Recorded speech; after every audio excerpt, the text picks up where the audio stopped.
면 되겠죠. 열어보면 궁궐 5개. 와, 5개짜리 꽃잎이 되는 꽃처럼 피어나죠. 그 다음에 꽃의 쏙잎도 있어요. 이렇게 열면은 꽃의 쏙잎도 보이고, 활짝 열었더니 안에 한양 도성도가 또 보이네요. 그죠? 네. 아는 만큼 보이는 세상. 한국사부가 트는 아보세. 안녕하세요. 오늘은 조선의 5대 궁궐을 예쁘게 만들어 보겠습니다. 조선의 5대 궁궐은 조선에는 궁궐이 모두 5개가 있었어요. 그 5개를 이렇게 예쁘게 오각형 안에 넣어 볼 예정이고요. 책이니까 책의 표지가 이 동그라미 표지 제목이 됩니다. 그리고 표지 제목을 열면 안에 바람개비처럼 이렇게 5개가 들었죠. 5대 궁궐이니까. 그리고 이렇게 열어서 각각의 궁궐이 들어있고, 그 궁궐들의 정전들이 있고, 이렇게 열면 각 궁궐들을 들어갈 수 있는 정문들이 있습니다. 그리고 가운데에 이렇게 조선의 5대 궁궐, 조선의 한양 도성도 안에 5대 궁궐의 위치와 4대문, 4소문의 모양이 들어있는 지도가 안에 들어있습니다. 그래서 예쁘게 꽃처럼 피어나게 만들어져 있습니다. 순서대로 한번 다시 닫아보면 5개를 순서대로 이렇게 닫고 딱 채워 넣죠. 다음 동그란 표지를 붙입니다. 그런데 표지가 이렇게 거꾸로 해도 떨어지지 않게 안에 뭔가 비밀스러운 걸 숨겨놨어요. 같이 만들기 한번 시작해 보겠습니다. 안에 재료가 이렇게 들어있어요. 재료 안에 설명서도 들어있는데, 오늘은 여러분들과 함께 만들 거라 설명서하고 똑같을 수도 있고 조금 다를 수도 있지만 어차피 돌아가면서 똑같은 모양이 될 거라 같이 이야기하면서 할게요. 지금 여기 아까 중간에 있던 도성도 보이죠? 이 도성도에 빈칸들이 있을 거예요. 이 빈칸들은 4대문과 4소문이에요. 4대문과 4소문의 이름을 한번 같이 적어 보겠습니다. 4대문과 4소문의 이름을 적으려니까 어디에 어떻게 적죠? 라고 하지만 일단 여러분들의 혹시 가지고 있는 5학년 교과서, 사회 5학년 2학기 교과서에 보면은 이렇게 58쪽이네요. 그죠? 네. 한양의 4대문 이렇게 해서 설명도 잘 되어 있고, 그리고 위치가 있는 한양 도성도 그림도 이렇게 잘 나와 있네요. 그죠? 네. 그리고 이 교과서는 지역 교과서이긴 하지만 서울의 생활이라고 하는 4학년 교과서가 있어요. 4학년 교과서에 보면은 42쪽에 보면 이렇게 한양의 4대문이라고 하고, 아까 도성도 그림 간단하게 이미지 그림이 있으면서 이렇게 4대문에 대한 설명이 자세하게 나와 있죠. 네. 우리가 이것을 참고하면서 이렇게 교과서 안에 있는 내용이지만 우리도 똑같이 한번 해보겠습니다. 그렇더라도 당장 교과서가 없거나 또는 학년이 아닐 경우에는 어떻게 하냐, 여기 옆에 답이 있죠. 그죠? 네. 이 답을 보면서 같이 한번 해보겠습니다. 일단 남쪽에 있는 문은 숭례문, 동쪽에는 흥인지문, 동대문이라고도 하죠. 그죠? 동쪽에 있다고. 그다음 서쪽에는 돈의문, 북쪽에는 숙정문. 한양도성은 계획도시로서 정도전이 한양도성을 계획하고 만들 때 유교 원리를 한양도성에 펼쳐놓기를 원했어요. 그래서 인의 예지 신이라고 하는 원리를 펼쳐놓았는데, 흥인지문, 돈의문, 숭례문, 숙정문 이렇게 펼쳐놓는데, 어디를 살펴봐도 신이 없죠. 신은 한양 도성의 중간 종로쯤에 가는 길에 보신각 종이 있어요. 새해가 되면은 보신각 종을 울리는 그런 행사를 하죠. 그때 그 보신각의 신이 바로 인의예지신이라고 하는 마지막 신에 해당한답니다. 이렇게 펼쳐놓고 문을 4개만 만드는데 한양도성이 워낙 크니까 4개의 문 가지고는 조금 부족했어요. 그래서 4개의 문 사이사이에 작은 사소문을 다시 열었답니다. 그래서 광희문, 소의문, 회화문, 창의문. 그래서 한양도성에는 문이 모두 8개가 있었죠. 그죠? 네. 사대문과 사소문이 있었답니다.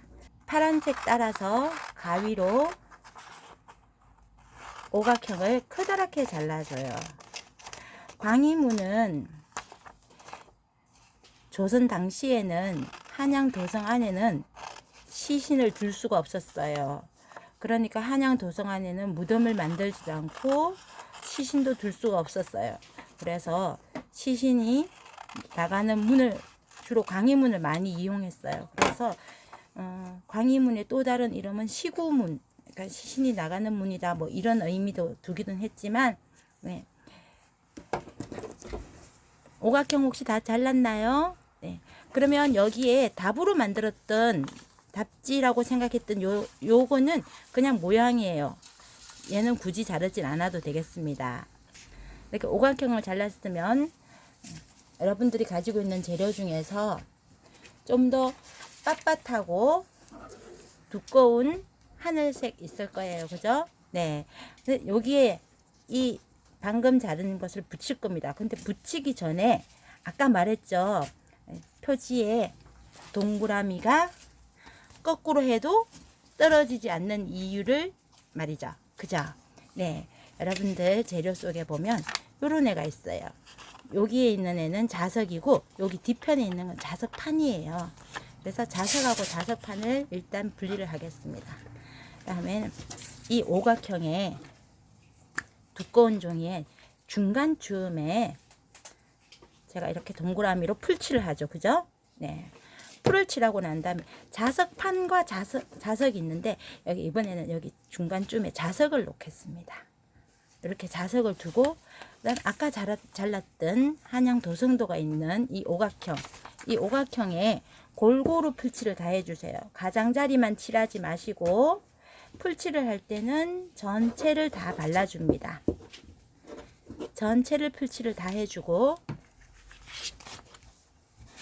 두꺼운 종이의 중심쯤에, 자, 정확하게 칼같이 중심이 아니어도 괜찮아요.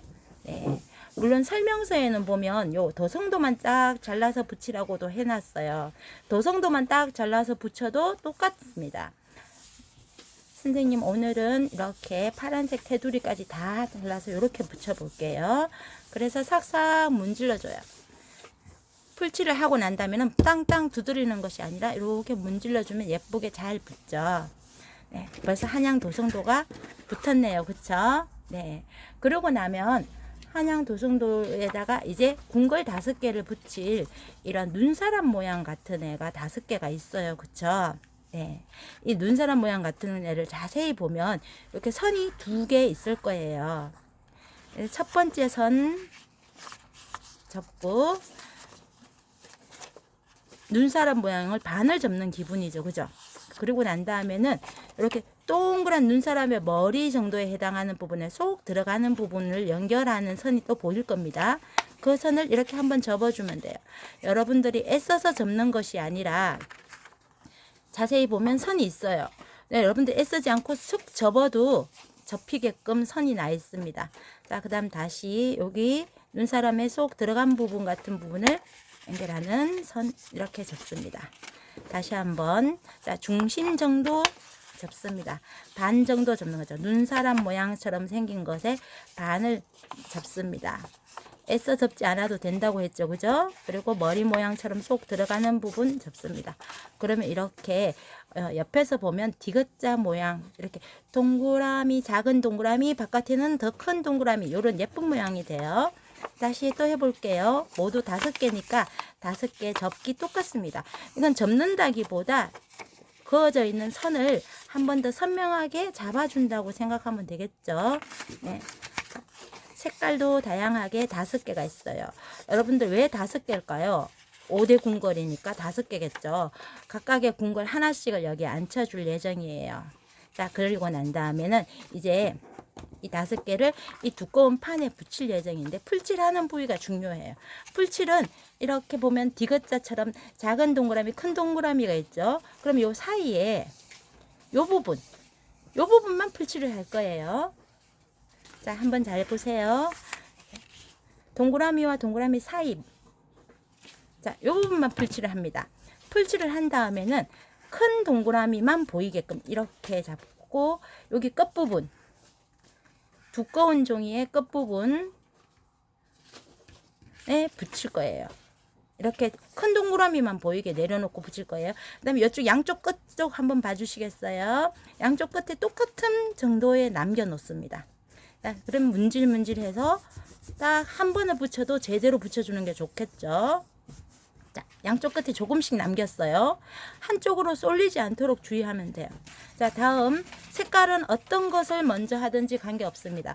색깔에 의미가 있는 것이 아니라 5개를 붙이는데, 아까처럼 작은 동그라미, 큰 동그라미 있으면 그 2개의 사이 아래쪽, 네, 여기 풀칠합니다. 방법은 똑같아요. 자, 다시 이렇게 잡고 큰 동그라미를 보면서, 큰 동그라미가 붙을 거죠. 근데 지금은 보면 여기 이렇게 붙이면 이 동그라미에 방해를 받으니까 옆에 방금 붙인 것은 큰 걸 열어주고, 자, 그 다음에 한쪽 선 다시 아까처럼 양쪽 끝에 조금씩 남는 것이 똑같아 보입니다. 다시 들어서 보여줄게요. 여기 조금 남았죠.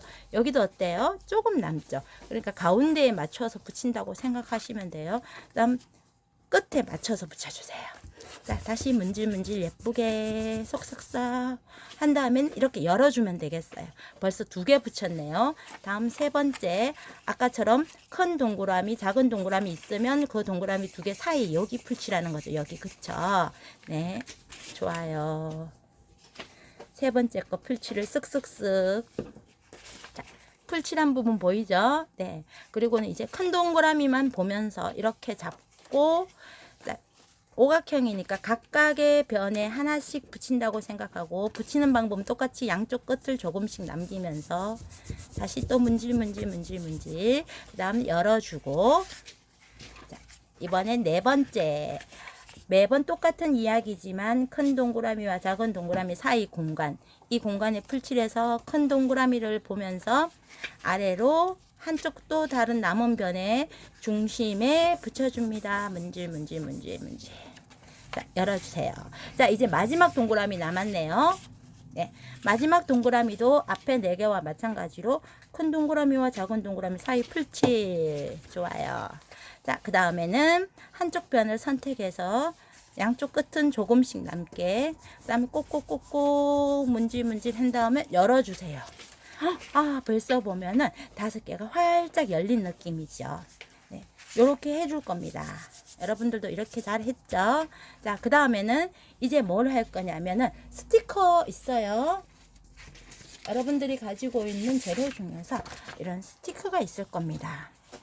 이런 스티커를 이제 큰 동그라미 하나에, 일단 큰 동그라미에 제일 먼저 경복궁 한번 볼까요?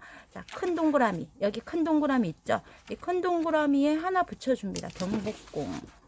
자, 그 다음에는 경복궁, 조선의 법궁, 경복궁. 자, 법궁, 조선의 법궁이라는 것은 조선이라는 나라를 태조 이성계가 세우고 난 다음에 처음으로 만든 궁궐이 경복궁이다 라는 얘기죠. 그죠? 여러분들 교과서 혹시 있는 사람은 지금 5학년 2학기 사회교과서네요. 그죠? 네, 56쪽에 보면은 경복궁, 건정전, 너무 아름다운 건물이죠. 그죠? 네, 경복궁의 가장 중심에 있는 건물입니다. 네, 태조 이성계가 조선을 세우고 처음으로 만든 궁궐이 바로 이 경복궁인데, 경복궁의 가장 중심에 건정전이라고 하는 이런 건물이 있어요. 그러니까 이 건물은 딱 보면은 이 임금님이 중요한 사물을 보시거나 아니면 연중 행사를 하시거나 아니면 또는 임금님의 결혼식 또는 뭐 사신을 맞이하거나 이런 일이 있을 때 여기 공간을 이용하는 거예요. 근데 보면은 1층, 2층으로 보이잖아요. 근데 사실 이 안에 들어가서 이렇게 고개를 내밀고 안으로 보면 이게 하나의 층으로 되어 있어요. 그런 것을 통층이라고 하는데 엄청나게 천정이 높은 거죠. 여러분들이 혹시 근정전 가게 되면 이 안에 고개를 내밀고 안으로 쑥 해서 천정을 한번 봐줬으면 좋겠어요.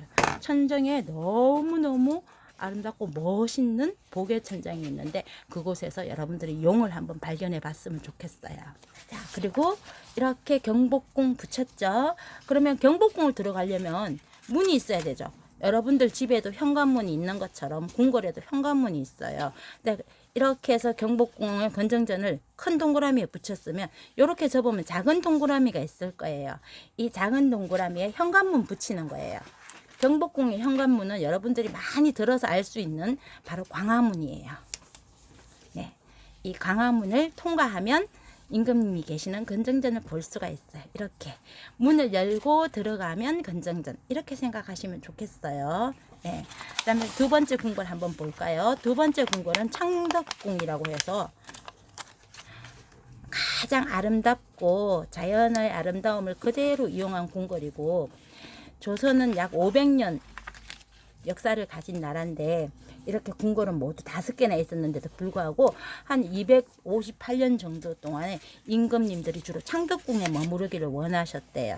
그 정도로 창덕궁이 임금님들한테도 편하고 아름답고 좋고, 그러면 또 지금도 보면 세계문화유산으로 등재된 궁궐은 창덕궁이랍니다. 자연의 아름다움을 그대로 이용한 곳이어가지고 지금도 여러분들이 하면 창덕궁의 아름다움을 볼 수가 있어요. 창덕궁은 돈화문이라고 하는 문을 통과해서 들어갑니다.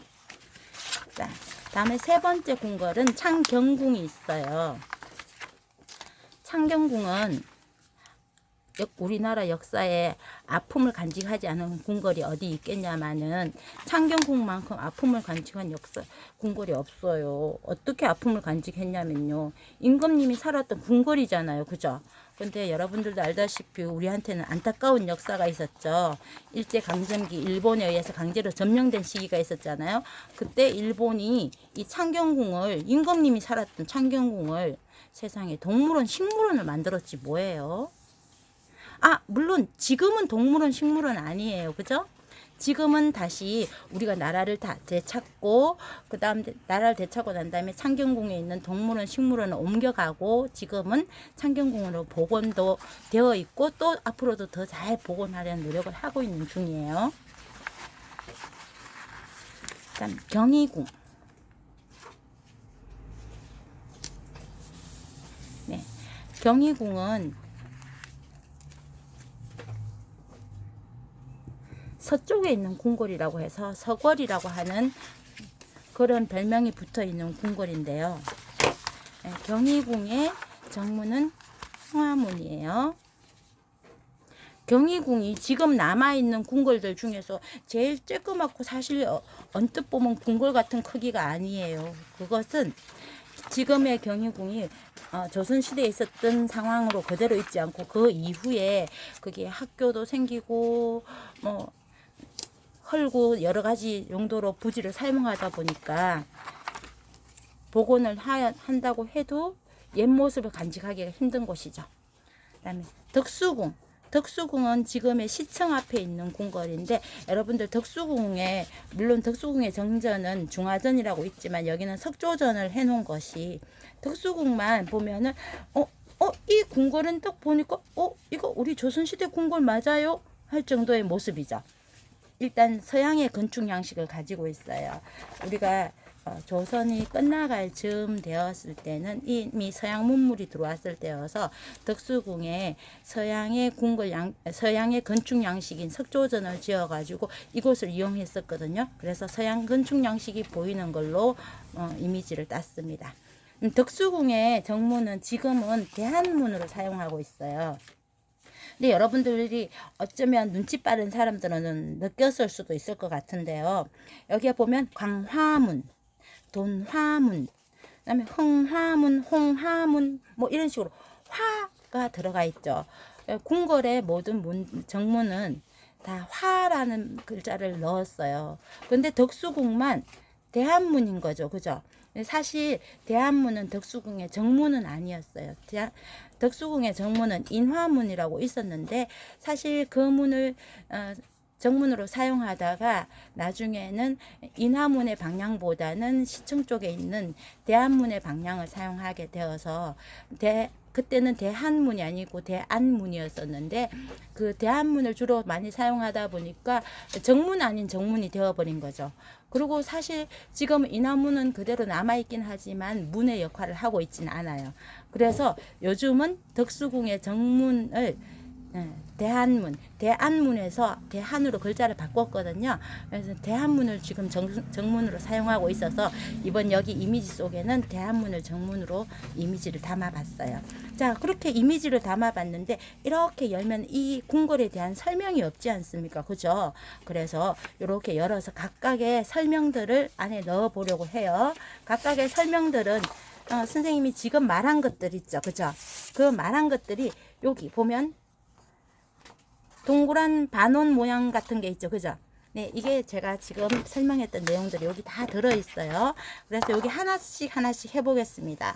일단 태조 이성계 때 만들었던 법궁이라고도 하고 정궁이라고도 하는 경복궁 먼저 하나씩 선대로 가위 잘라주면 돼요. 내용은 찬찬히 읽어보면서 하면 더 좋겠지만 지금 선생님은 그냥 말로 하면서 할게요. 자, 이렇게 생겼어요. 그죠? 하나 자르면 네.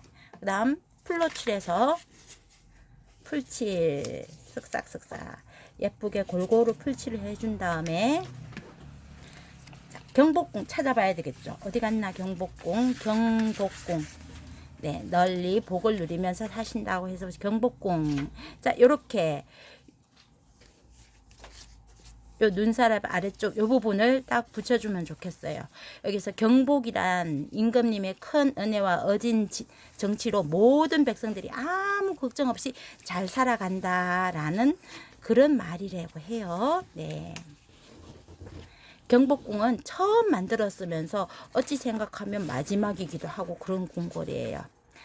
임진왜란 때 불타버려서 흥선대원군 고종의 아버지였던 흥선대원군 당시에 다시 중건 새로 지은 궁궐이죠. 그죠? 네. 다음 두 번째 가장 아름답다라고 하는 창덕궁. 창덕궁은 자연의 형세를 거스르지 않고 오늘날로 치면은 오르락 내리락 하는 언덕이 있으면 싹 깎아가지고 평지로 납작하게 하면 좋을 것 같잖아요. 그렇지만 그렇게 하지 않고 우리의 조상들은 그 자연의 형세 거기 그 모습 그대로에다가 앉힐 수 있는 건물을 앉히고 그 다음에 흐르는 물을 이용해서 정원으로 가꾸고 이렇게 예쁘게 간직했기 때문에 그리고 잘 보존된 것을 높이 평가하여서 유네스코에서 세계문화유산으로 등재되어 있어요. 여러분들이 혹시 가볼 수 있으면 언젠가 창덕궁 후원을 가가지고 조선시대 임금님처럼 한번 거닐어 봤으면 좋겠어요. 자연과 건축이 물 흐르듯이 조화를 이룬 아름다운 궁궐이다. 이렇게 되어 있죠. 그죠? 얼마나 왕실 가족들이 다 사랑을 했으면은 여기서 258년이라는 긴 세월을 여기서 보냈을까요? 그죠? 네. 근데 한편으로 생각하면 임금님이 아무리 임금님이라도 집이 너무 많아요. 어떻게 5개씩이나 돼요? 이렇게 생각할 수 있잖아요. 그쵸? 네.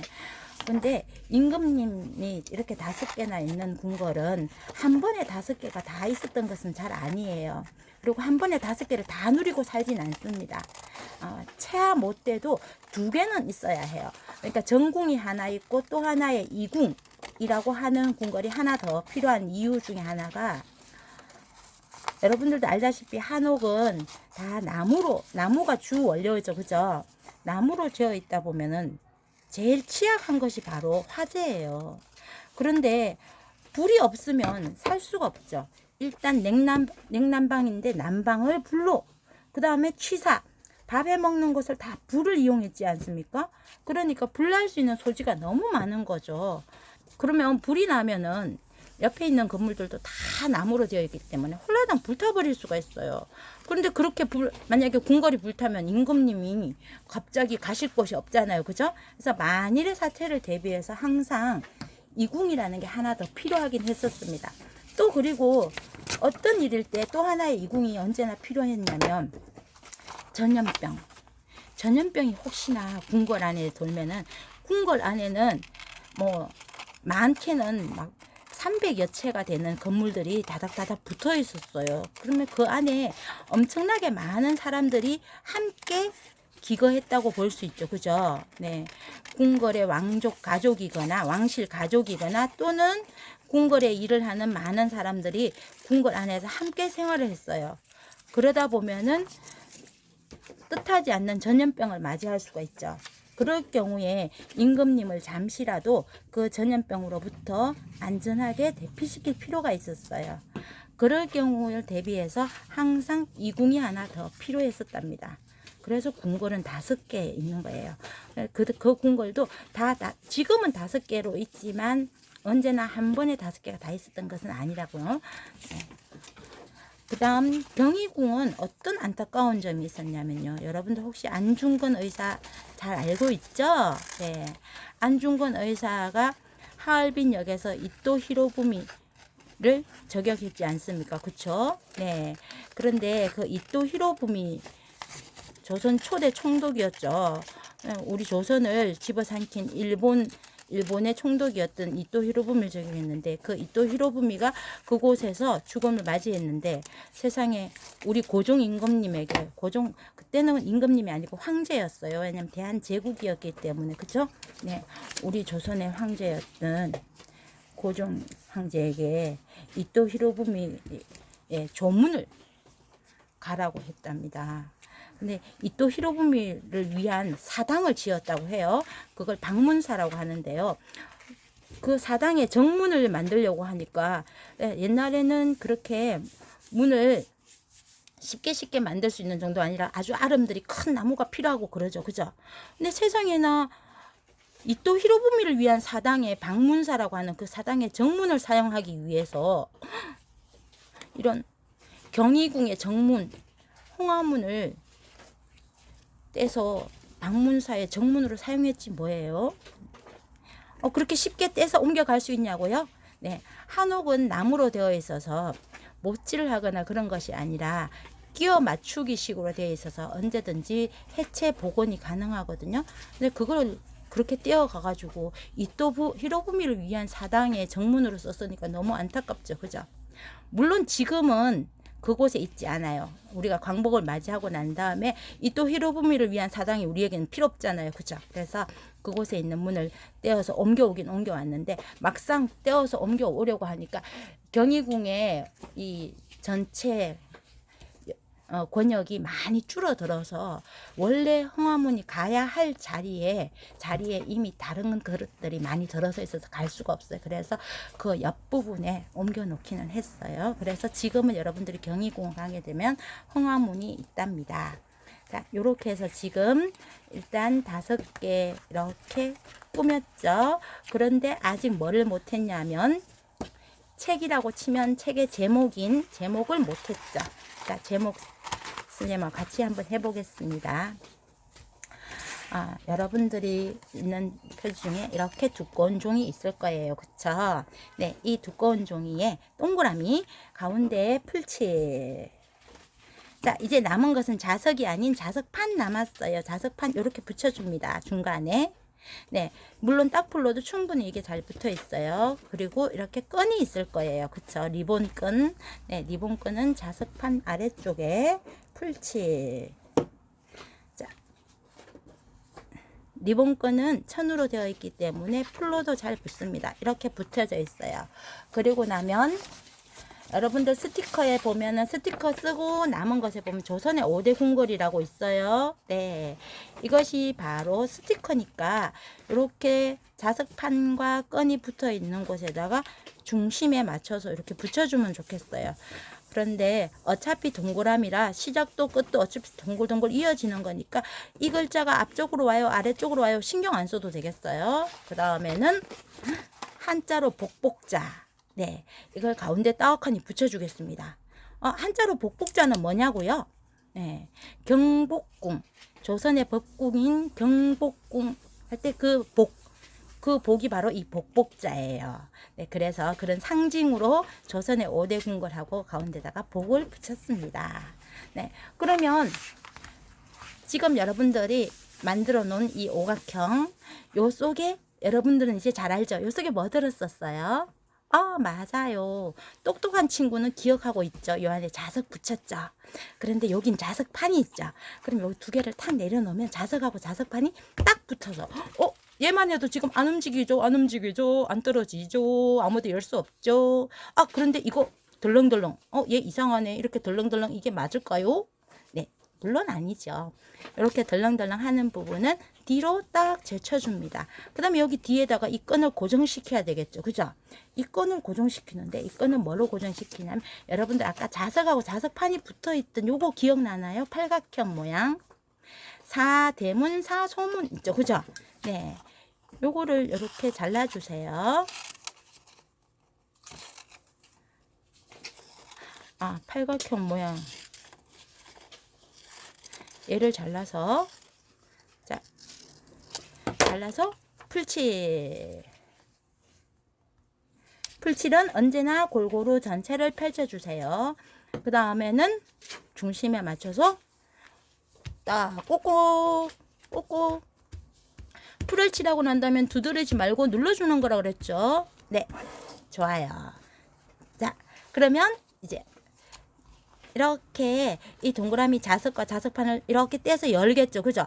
열어도 얘가 이 동그라미가 도망가 버리면 자석만 이쪽에 있으니까 자석판이 없어 열릴 거잖아요. 그죠? 근데 열리지 않게 닫아두려면은 얘가 도망가지 않게 뒤에 고정시켜 놓은 거예요. 네, 그 다음엔 이렇게 열면 되겠죠. 열어보면 궁궐 5개. 와, 5개짜리 꽃잎이 되는 꽃처럼 피어나죠. 그 다음에 꽃의 쏙잎도 있어요. 이렇게 열면은 꽃의 쏙잎도 보이고 활짝 열었더니 안에 한양 도성도가 더 보이네요. 그죠? 네. 오늘 이렇게 5대 궁궐, 조선의 5대 궁궐을 안에 쏙잎 먼저 닫아주시고 그 다음에 겉잎을 하나, 둘, 셋, 넷, 5 그냥 놓고 바로 이렇게 자석판으로 닫아줘도 되지만 마지막 거는 딱지처럼 요 안으로 살짝 열어서 요렇게 여며주면 훨씬 더 예쁘겠죠. 여러분들도 선생님하고 똑같이 이렇게 완성했다면 어딘가에 자기 이름을 쓰세요. 자기 이름을 안 쓰면 자기 게 아니에요. 네, 어딘가에 예쁘게 자기 이름을 써주세요. 짜잔! 오늘 이렇게 간단하지만 5대 궁궐, 그 다음에 4대문, 4소문, 그 다음에 오늘은 교과서까지 참고했네요. 그쵸? 네. 똑같은 교과서가 아니라도 한번 참고하시고 다른 역사책도 참고해보면 좋겠어요. 다음 시간에 또 만나요. 안녕. 좋아요 꾹꾹 부탁해요. 읽어만 봐도 아는 만큼 보이는 세상. 한국사 부가트는 아보세였습니다.